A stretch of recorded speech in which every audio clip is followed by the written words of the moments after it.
소백산맥과 노령산맥은 기맥을 뻗쳐 그 사이에 진안고원을 솟아올렸습니다. 진안고원은 해발 평균 400m로 호남의 지붕이라 부릅니다.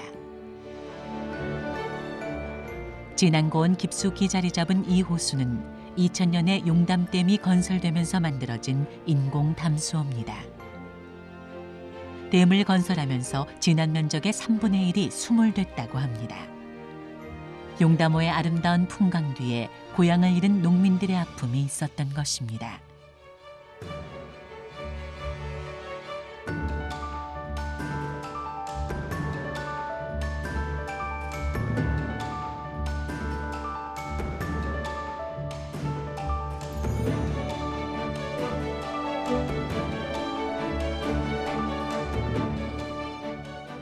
진안은 전체 면적의 80%가량이 산지입니다. 경작지 비율은 겨우 15% 정도로 농사를 짓기 어려운 땅입니다.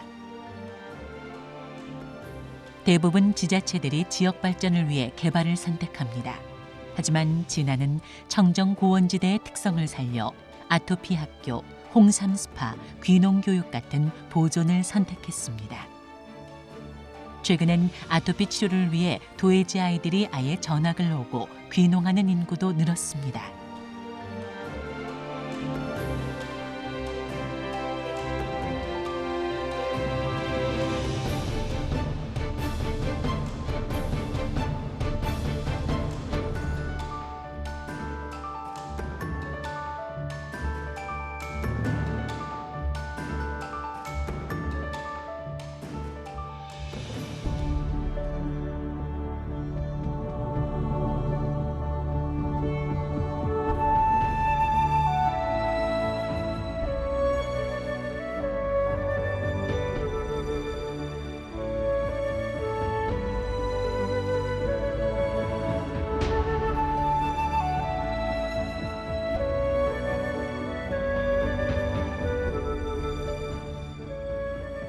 멀리 진안고원이 만들어낸 걸작 마이산 봉우리가 보입니다.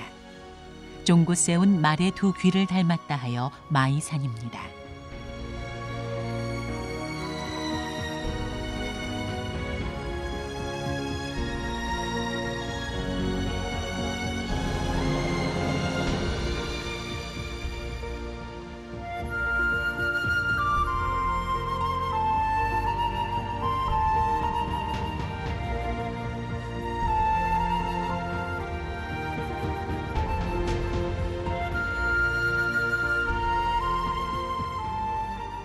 마이산은 돌과 모래를 재료로 수백만 년 전에 자연이 만들어낸 산으로 한반도가 생긴 이래 가장 규모가 큰 토목공사라고 합니다.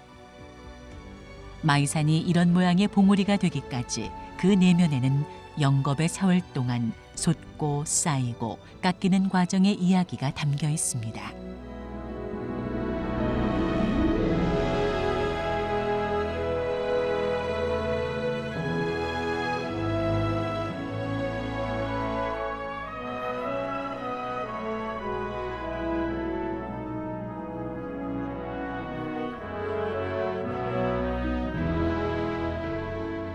마이산 지질은 자갈 섞인 돌, 즉 여감으로 이루어져 있습니다. 봉우리를 가까이서 보면 움푹 패인 자국들이 달 표면에 분화구 같기도 하고 공룡 발자국 같기도 합니다. 겨울철 동결과 융해가 반복되다 암벽에서 자갈이 뜯겨져 나가면서 만들어진 타포니 지형이기 때문입니다.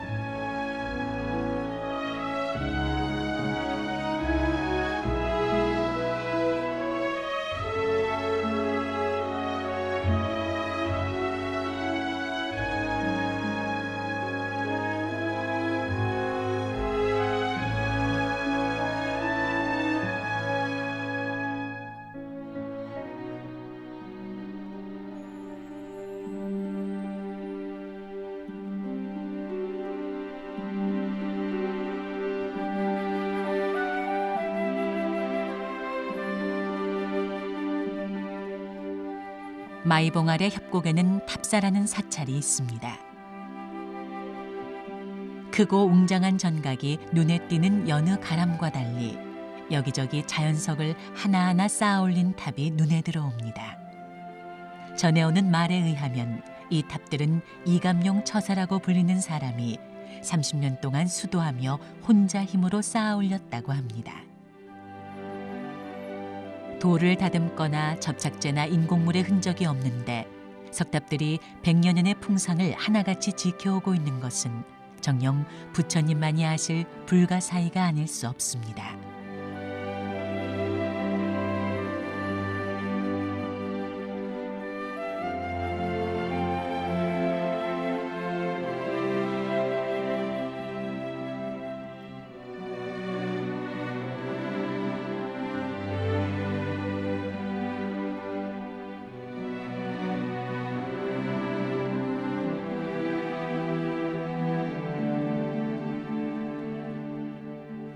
마이산 중턱에 깃들어 있는 은수산은 정한수를 떠놓으면 고드름이 거꾸로 솟아오르는 기이한 현상으로 유명합니다. 심산유곡 사찰에 태조 이성계가 백일기도를 드렸다고 전해집니다.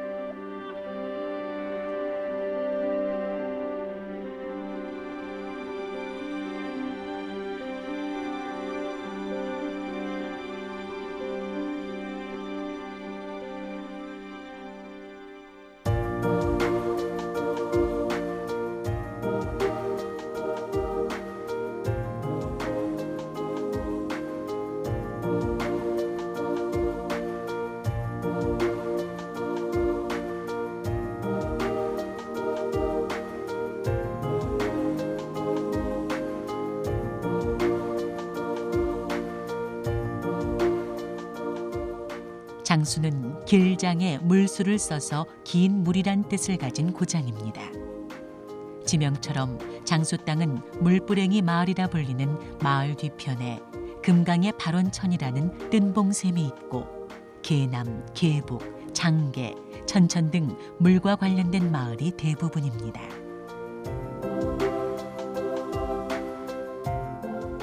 장수에서는 장수 삼절이라 해서 그중 한 사람인 논계의 절개와 호국 정신을 기리고 있습니다.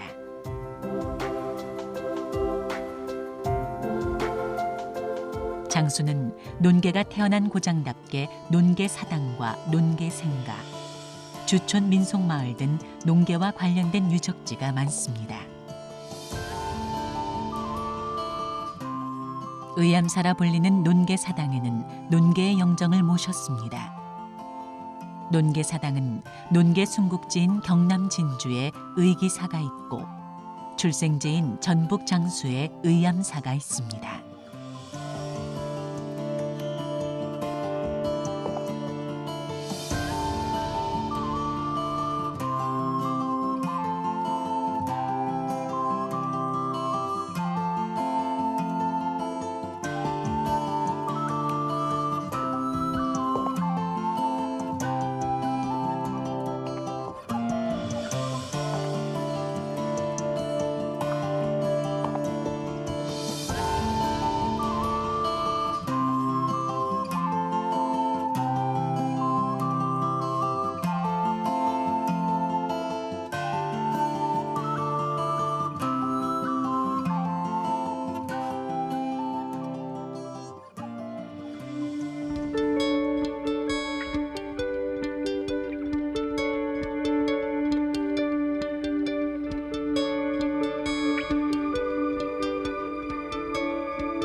호남의 풍요로운 딸이라 불리는 남원은 예로부터 섬진강을 통해 수상교통이 매우 발달했습니다.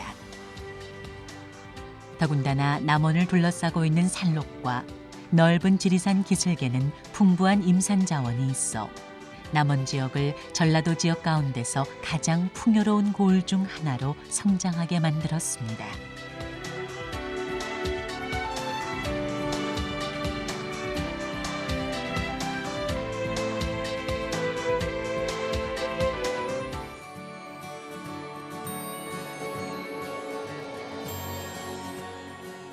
예로부터 비옥한 땅이 펼쳐져 있어 하늘이 고을을 정해준 땅이라 불리는 남원은 춘향전을 비롯해 수많은 고전 소설의 무대가 됐습니다.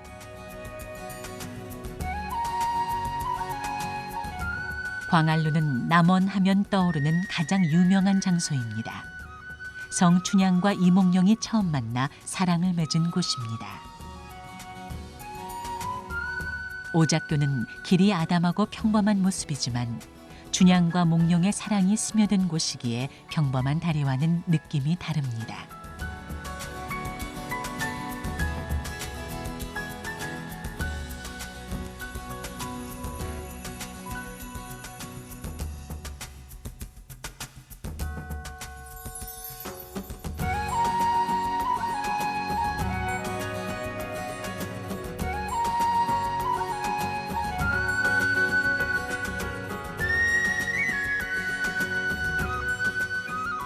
오작교는 수천 년의 세월을 걸쳐 단순히 아름다운 돌다리를 넘어 사랑하는 사람들의 마음과 마음을 이어주는 끈끈한 상징이 되어 주었습니다.